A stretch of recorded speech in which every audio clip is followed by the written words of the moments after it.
Okay, today we're going to be making just some simple red onion chutney because my wife's been to the garden and bought me a big old bag of them.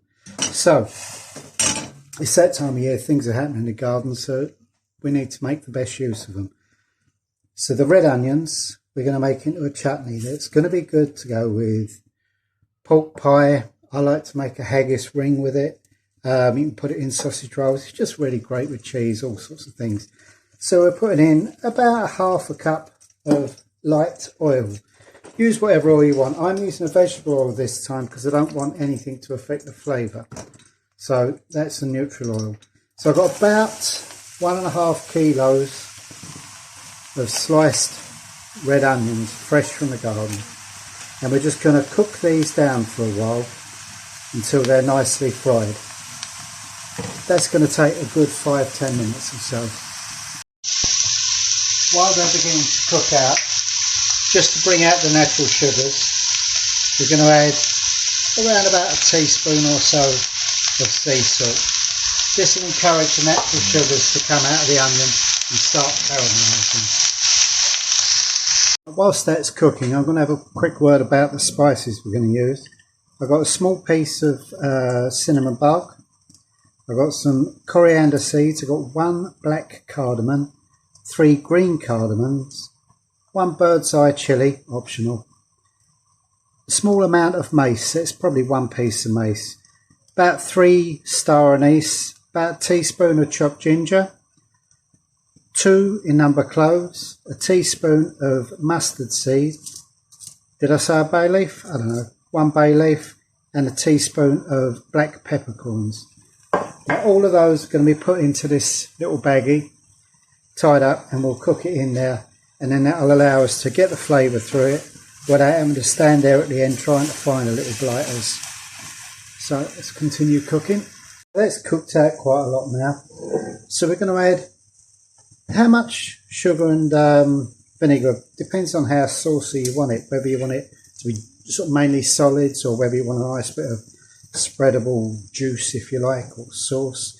So I'm adding a coffee mug, a good coffee mug of sugar, and I'm doing half light brown sugar and half dark brown sugar. Really you should use all dark brown sugar, but I find it gets a bit molassesy if you use just that. So we're also going to add, when it eventually pours out, a mug full of, I'm using balsamic vinegar. Not a really expensive one. Not that there's anything wrong with them, it's just, you know, cheaper. So it doesn't matter how much you add, as long as it's equal amounts of sugar and vinegar. This is for like the actual chutneying of the ingredients. It creates the preserving and the sauce, if you like. So there you go, there's a mug full of balsamic.